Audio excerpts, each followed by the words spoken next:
قائد اعظم کے چند الفاظ تو میں چاہتا ہوں کہ آپ کو میں سنا دوں.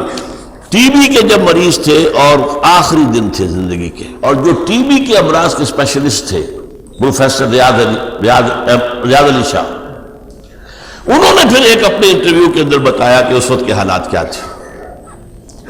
حالت یہ تھی اتنے کمزور کہ ذرا دو چار جملے بولتے تھے تو سانس پھٹ جاتا تھا. تو ہم نے پابندی لگا رکھی تھی کہ آپ گفتگو نہ کریں.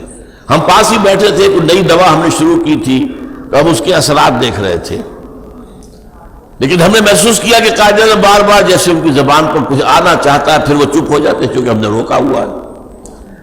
تو ہم نے کہا یہ اندرونی کشمکش تو زیادہ خراب کرے گی. تو ہم نے کہا قائد اعظم فرمائیے کیا فرمانا چاہتے. اب یہ جو فرمایا ہے وہ سن لیجئے. تم جانتے ہو جب مجھے یہ احساس ہوتا ہے کہ پاکستان بن چکا ہے تو میری روح کو کس قدر اطمینان ہوتا ہے. یہ مشکل کام تھا اور میں اکیلا اسے کبھی نہیں کر سکتا تھا.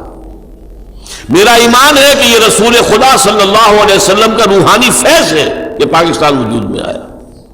اب یہ پاکستانیوں کا فرض ہے کہ وہ اسے خلافت راشدہ کا نمونہ بنائیں تاکہ خدا اپنا وعدہ پورا کرے اور مسلمانوں کو پوری زمین کی بادشاہت دے.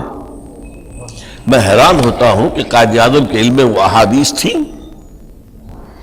جن میں حضور نے خبر دی ہے کہ قیامت سے قبل پوری دنیا میں اسلام کا نظام قائم ہوگا، اور بھی دور فلک ہیں ابھی آنے والے، ناز اتنا نہ کریں ہم کو ستانے والے.